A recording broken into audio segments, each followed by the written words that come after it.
လူဘဝဆိုတာဘာလဲလို့သင်စဉ်းစားဖို့ပါသလားဘဝမှာအလွယ်တကူမပေးဆက်တဲ့အရာတွေရှိတယ်ဆိုတာသင်သတိထားမိပါသလားမှားယွင်းဆိုတာပေးဆက်မိတဲ့အခါပြန်လည်ရယူဖို့မဖြစ်နိုင်တော့ဘူးဆိုတာကိုရောသင်သိပါသလားကျွန်တော်တို့ဓမ္မလိုက် channel ကနေကြိုဆိုလိုက်ပါတယ်ခင်ဗျာလောကကြီးမှာနေထိုင်ကြတဲ့အခါကျွန်တော်တို့ဟာလူမှုဆက်ဆံရေးပေါင်းများစွာနဲ့ထိတွေ့ဆက်ဆံကြရပါတယ်ဗုဒ္ဓမြတ်စွာဘုရားဟောကြားတော်မူခဲ့တဲ့တရားတော်ဒီမှာလည်းအလူဒါနပြုခြင်းပေးကမ်းခြင်းဆိုတ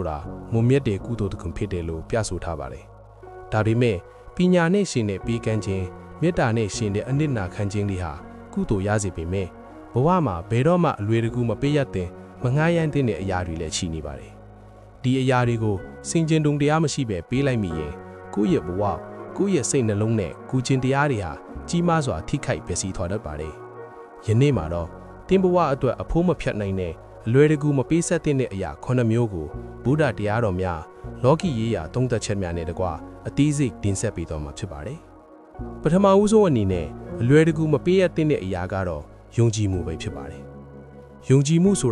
ာမျက်စိနဲ့မမြင်နိုင်ပေမဲ့လူသားတွေကြားမှာတန်ရောစင်နဲ့ပေါင်းတင်ဆက်ဆံရေးကိုတိဆောက်ပေးတဲ့အခိုင်အမာဆုံးအုတ်မြစ်ဖြစ်ပါတယ်။လောကမှာစကားပုံတစ်ခုရှိပါတယ်။ယုံကြည်မှုဆိုတာစက္ကူတရွနဲ့တူပါတယ်။တခါကြေမော့သွားရင်ငကိုအတိုင်းပြန်ချောမွေဖို့ဆိုတာဘယ်လိုမှမဖြစ်နိုင်တော့ပါဘူးတဲ့ဗုဒ္ဓတရားတော်မှာလည်းမိတ်ဆွေခေါင်းကိုရှာဖွေပေါင်းတင်ခြင်းကလျာဏမိကတရားကိုအလွန်အရေးကြီးကြောင်းဟောကြားထားပါတယ်ယုံကြည်မှုဆိုတာလွယ်လွယ်ကူကူပေးလိုက်လို့ရတဲ့အရာမဟုတ်ပါဘူးယုံကြည်ထိုက်သူတိလရှိသူမှန်ကန်သူကိုသာပေးအပ်ရမယ့်အရာဖြစ်ပါတယ်သင်ဟာသနာတတ်တဲ့စိတ်နဲ့ဖြစ်စေအားနာတဲ့စိတ်နဲ့ဖြစ်စေလူတစ်ယောက်ကိုအလွယ်တကူယုံကြည်လိုက်တဲ့အခါထိုသူကတင့်ယုံကြည်မှုကိုအလွဲသုံးစားလုပ်သွားရင်တင်မှာကြံခဲ့မှာကနာကျင်မှုနဲ့ဒုက္ခပါပဲ။တင့်ရဲ့နှလုံးသားနဲ့စိတ်ဝိညာဉ်ကိုထိခိုက်စေရုံသာမကနောက်ထပ်ဘသူကိုမှမယုံရဲတော့တဲ့အထိတင့်ရဲ့ကိုယ်ပိုင်ယုံကြည်မှုပါပျောက်ဆုံးသွားတတ်ပါပဲ။ယုံကြည်မှုဆိုတာစကားလုံးတွေအပေါ်မှာမူတည်တာမဟုတ်ပဲအချိန်ကာလရှည်ကြာနောက်ရက်တွေနဲ့တက်တည်ပြမှသာတည်ဆောက်လို့ရတဲ့အရာပါ။ဒါကြောင့်တင့်ရဲ့တန်ဖိုးရှိလာတဲ့ယုံကြည်မှုကိုမထိုက်တန်တဲ့သူတွေစီအလွယ်တကူအနှံ့မှနဲ့အကဲခတ်ပါအချိန်ယူပါပညာဉာဏ်နဲ့စင်ကြင်ပြီးမှသာယုံကြည်မှုကိုတည်ဆောက်ပါဒုတိယအနေနဲ့အလွယ်တကူမငှားရမ်းတင်တာကတော့ဂုဏ်သတင်းဖြစ်ပါတယ်ဂုဏ်သတင်းဆိုတာကုကျင်တရားရဲ့အရေးဖြစ်ပါတယ်တီလလုံးကြုံသူမှန်ကန်စွာနေထိုင်သူတယောက်ရဲ့ဂုဏ်သတင်းဟာမွေးကွယ်နေတတ်ပါတယ်တောတောင်တွေကိုကြော်လွှမ်းပြီးမွေးကွယ်တဲ့တခုတည်းသောအရာဟာသူတော်ကောင်းတို့ရဲ့တီလရယန္တာဖြစ်တယ်လို့မြတ်စွာဘုရားဟောကြားထားပါတယ်ဒီလိုနှစ်ပေါင်းများစွာအချိန်ကာလကြာရှည်အပင်ပန်းခံတိဆောက်ထားတဲ့ဂုဏ်သတင်းကိုတခြားသူတယောက်အတွက်အလွယ်တကူအာမခံပေးခြင်းငှားရမ်းခြင်းမျိုးဘယ်တော့မှမလုပ်သင့်ပါဘူးဥပမာမိတ်ဆွေတယောက်ငွေချေးတဲ့အခါတင်းရဲ့ဂုဏ်သိက္ခာကိုတုံးပြီးအာမခံပေးလိုက်တာမျိုးအကျင့်စရိုက်မကောင်းတဲ့သူတယောက်ရဲ့လုပ်ရက်ကိုတင့်နမိတ်ခံပြီးကာကွယ်ပေးလိုက်တာမျိုးတွေဟာအလွန်အန္တရာယ်များပါတယ်သူတို့ဘက်ကဂရီဖြတ်လိုက်တဲ့အခါသို့မဟုတ်အမားလုပ်လိုက်တဲ့အခါပျက်စီးသွားတာကသူတို့တယောက်တည်းမဟုတ်ပါတင်းရဲ့တစ်သက်လုံးတိဆောက်လာတဲ့ဂုဏ်သိက္ခာတီလာနဲ့ပါရေဆုံးမျောသွားတတ်ပါတယ်ဂုဏ်သတင်းဆိုတာရောင်းကုန်ပစ္စည်းမဟုတ်ပါဘူးပျက်စီးသွားရင်ပြန်လည်တိဆောက်ဖို့ဆိုတာယုံကြည်မှုပြန်တိဆောက်လို့ရသလိုအရင်တန်ခဲရင်လာပါတယ်ဒါကြောင့်တင်းရဲ့စိတ်ခါတရားကိုကာကွယ်ပါမထိုက်တန်တဲ့သူတွေကိုတင့်ဂုဏ်သတင်းနဲ့ကာကွယ်ပေးခြင်းမှာရှောင်ခြင်းပါတတိယအချက်အနေနဲ့ခံစားချက်ကိုအလွယ်တကူမငှားရမ်းပါနဲ့ကျွန်တော်တို့ရဲ့စိတ်ဓာတ်ဆိုတာအလွန်လင်းမြန်ပြီးပြောင်းလဲလွယ်ပါတယ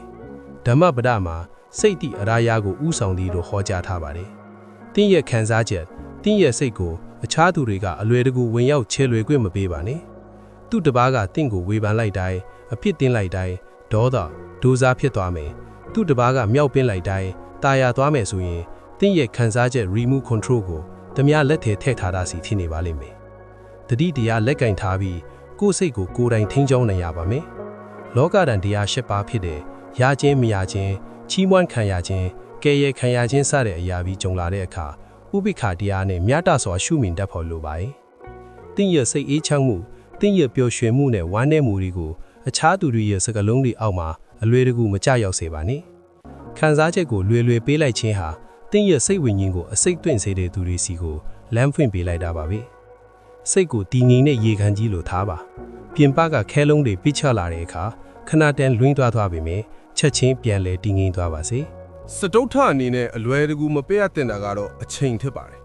အချိန်ဟာလူတိုင်းအတွက်အဖို့တန်ဆုံးနဲ့တန်တူညီမြောက်ရရှိထားတဲ့အရင်းအနှီးဖြစ်ပါတယ်။ဒါပေမဲ့ဗုဒ္ဓဘာသာဝင်တွေအမြဲဆင်ခြင်ရမယ့်တရားတစ်ခုရှိပါတယ်။အဲ့ဒါကတော့အနိစ္စတရား impermanence နဲ့မရဏနုတ္တိတေခြင်းတရားကိုအောက်မေ့ခြင်းပါပဲ။ကျွန်တော်တို့ရဲ့အသက်ရှူသွင်းရှူထုတ်လိုက်တိုင်းဟာတေခြင်းတရားစီကိုခြေတလန်းတိုးသွားတာပဲဖြစ်ပါတယ်။အချိန်ဆိုတာကုံဆုံးသွားရင်ဘလို့ငွေကြေးအာဏာနဲ့မှပြန်လဲဝယ်ယူလို့မရနိုင်ပါဘူး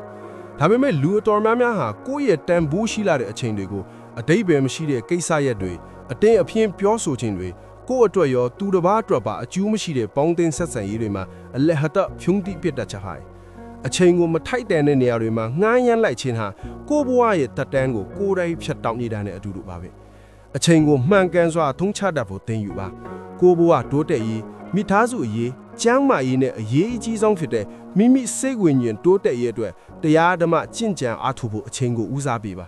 အချိန်ကိုတန်ဖိုးထားသူတိုင်းဟာဘဝရဲ့တန်ဖိုးကိုအမှန်တကယ်နားလည်သူတွေပဲဖြစ်ပါတယ်။ပြင်စမအချက်အနေနဲ့အခွင့်အရေးကိုအလွယ်တကူမပေးရပါနဲ့။ဒုက္ခလဘောမနုဿပတိလာဘောလူဘဝကိုရဖို့ဆိုတာအင်မတန်ခဲရင်ပါတယ်။လူဖြစ်လာတဲ့အချိန်မှာလည်းမိမိဘဝတိုးတက်ဖို့အောင်မြင်ဖို့ဒါမှမဟုတ်တရားဓမ္မတွေလေးလာကျင့်ကြံဖို့အတွက်အခွင့်အရေးတွေဆိုတာအမြဲတမ်းရနေတာမဟုတ်ပါဘူး။ကံတရားကံမာနဲ့မိမိရဲ့အတိတ်ကုသိုလ်ပြစ္ဆုတ်ပံလုံလဝရိယတွေကြောင့်ရလာတဲ့အခွင့်အရေးကောင်းတွေကိုတနာစိတ်နဲ့ဖြစ်စေအာနာလို့ဖြစ်စေကြောက်ရွံ့လို့ဖြစ်စေတခြားသူကိုအလွယ်တကူလွှဲပြောင်းပေးလိုက်တာမျိုးမလုပ်သင့်ပါဘူးအခွင့်အရေးကိုစုပ်ကုန်နိုင်ဖို့ဆိုတာကိုယ်တိုင်စူးစမ်းအားထုတ်မှုတွေအများကြီးလိုအပ်ပါတယ်တချို့ကကိုယ့်ရဲ့အောင်မြင်နိုင်မဲ့အခွင့်အရေးကိုတငယ်ချင်းကိုပေးလိုက်တယ်ဒါပေမဲ့အဲ့ဒီတငယ်ချင်းကအဲ့ဒီအခွင့်အရေးရဲ့တန်ဖိုးကိုနားမလဲပဲဖြက်စီးပစ်လိုက်တဲ့အခါနောင်တရတာကကိုယ်တိုင်ပါတယ်အခွင့်အရေးဆိုတာမိမိနဲ့သာသက်ဆိုင်ပါတယ်ကိုကဉာဏ်ပညာနဲ့အသုံးချပြီးအောင်မြင်မှုရလာတဲ့အခါမှသာအခြားသူတွေကိုplanလဲကူညီပံ့ပိုးပေးတာကပိုပြီးလက်တွေ့ကြပါတယ်အခွင့်အရေးကိုလက်လွတ်ဆုံးရှုံးခံလိုက်ခြင်းဟာကိုယ့်ရဲ့ကံတရားနဲ့ကြိုးစားမှုကိုစော်ကားလိုက်တာပဲဖြစ်ပါတယ်စတ္တမအချက်အနေနဲ့ရည်မှန်းချက်သို့မဟုတ်လမ်းစဉ်ကိုအလွယ်တကူငှားရမ်းပါနဲ့ဘုံသားမြတ်စွာဘုရားရှင်ဟာတမ္မာဒိဋ္ဌိတမ္မာသင်္ကပ္ပတို့နဲ့မိမိရဲ့ရည်မှန်းချက်ပန်းနိုင်တဲ့နိဗ္ဗာန်ကိုရောက်အောင်တပါးတဲ့အထီးကျန်စွာကြင့်ကြံအားထုတ်တော်မူခဲ့ပါတယ်လောကလူသားတွေမှာလည်းကိုစီဖြတ်တန်းရမယ်ဘဝလမ်းစဉ်နဲ့ရည်မှန်းချက်တွေရှိကြပါတယ်လူအဖွဲ့အစည်းရဲ့ထီအားတွေမိဘဆွေမျိုးတွေရဲ့အတင်းအကျပ်တိုက်တွန်းမှုတွေဘေးပန်းကျင်ကဝေဖန်မှုတွေကြောင့်ကိုယ့်ရဲ့မှန်ကန်တဲ့ရည်မှန်းချက်မွန်မြတ်တဲ့လမ်းစဉ်တွေကိုအလွယ်တကူစွန့်လွတ်လိုက်တာမျိုးမလုပ်ပါနဲ့ကိုယ့်ယုံကြည်ချက်ကိုသူများလက်ထဲထည့်လိုက်ခြင်းဟာကိုယ့်ကိုယ်တတ်စေသွားတာနဲ့အတူတူပါပဲသူများရဲ့မျက်နှာကိုကြည့်ပြီးသူတို့သဘောကျမဲ့လမ်းစဉ်ကိုရှောင်လန်းခြင်းဟာတဲ့အတွက်ဘရောမှစစ်စင်တဲ့ပျော်ရွှင်မှုကိုပေးစွမ်းနိုင်မှာမဟုတ်ပါဘူးမကောင်းမှုဒုစရိုက်နဲ့မကင်းတဲ့လမ်းကိုအများကသွားနေလို့ကိုပါလိုက်သွားစရာမလိုပါဘူးမှန်ကန်တဲ့ရည်မှန်းချက်ရှိထားရင်ဘလောက်ပဲခက်ခဲပါစေဘသူတွေပဲတားဆီးပါစေခိုင်ခိုင်မာမာစုပ်ကုံထားပြီးရှေ့ဆက်လျှော့ပါဒါမှပါတင်းဘဝဟာအထိပ္ပယ်ပြေဝလာမှာထဲပါလေ7မြောက်နဲ့နောက်ဆုံးအချက်အားတော့စိတ်အေးချမ်းမှုကိုအလွယ်တကူငှားရမ်းပါနဲ့ဗုဒ္ဓဘာသာမှာအမြင့်ဆုံးရည်မှန်းချက်ဟာနိဗ္ဗာန်ပါထိုနိဗ္ဗာန်ရဲ့အနှစ်သာရဟာအကျွင်းစင်ငြိမ်းချမ်းခြင်းនិရောဓပဲဖြစ်ကြတယ်နေ့စဉ်ဘဝမှာလည်းစိတ်အေးချမ်းမှုဆိုတာအဖို့တန်ဆုံးယတနာပါပဲငွေကြေးဘလောက်ချမ်းယာဓုဘလောက်ကြီးစိတ်အေးချမ်းမှုမရှိရင်ဘဝဟာငရဲပါပဲ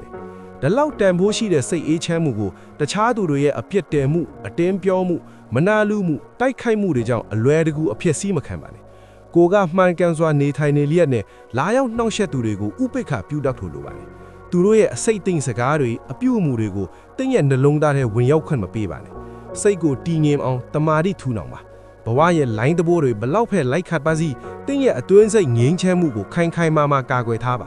မိမိရဲ့စိတ်အေးချမ်းမှုကိုမိမိကိုယ်တိုင်သာဖန်တီးနိုင်ပြီးမိမိကခွင့်မပြုရင်ဘသူကမှလာရောက်ဖျက်ဆီးလို့မရပါဘူးညီကုန်းချုပ်အနေနဲ့ပြန်လဲသုံးသပ်ရရင်ယုံကြည်မှုဂုဏ်သတင်းခံစားချက်အချိန်အခွင့်အရေးရည်မှန်းချက်နဲ့စိတ်အေးချမ်းမှုဆိုတဲ့ဤအရာ9ရာဟာတင်းဘဝရဲ့အမြင့်ဆုံးသောတန်ဖိုးတွေပါပဲဤအရာတွေကိုအလွယ်တကူပေးဆက်လိုက်ခြင်းဟာကိုယ့်ဘဝကိုကိုယ်တိုင်ဖျက်ဆီးလိုက်ခြင်းပဲဖြစ်ပါတယ်ဗုဒ္ဓမြတ်စွာဘုရားရဲ့ဓမ္မလမ်းစဉ်အညီပညာဉာဏ်နဲ့ဆင်ခြင်ပြီးမိမိကိုယ်ကိုကာကွယ်ခြင်းဖြင့်တည်ငြိမ်အေးချမ်းသောအဓိပ္ပာယ်ရှိသောဘဝတစ်ခုကိုတည်ဆောက်နိုင်ကြပါစေလို့ဆန္ဒပြုလိုက်ရပါတယ်ဒီဗီဒီယိုလေးကိုအဆုံးထိကြည့်ပေးတဲ့အတွက်ကျေးဇူးတင်ပါတယ်အခုလိုဗဟုသုတရစရာအကြောင်းအရာတွေကိုဆက်လက်တင်ဆက်ပေးသွားမှာမို့ကျွန်တော်တို့ရဲ့ Dhamma Light Channel ကို Subscribe လုပ်ထားဖို့မမေ့ပါနဲ့နော်အားလုံးပဲကိုယ်စိတ်နှဖျားကျမ်းမာချမ်းသာပြီးတာယာပျော်ရွှင်တဲ့ဘဝကိုပိုင်ဆိုင်နိုင်ကြပါစေခင်ဗျာ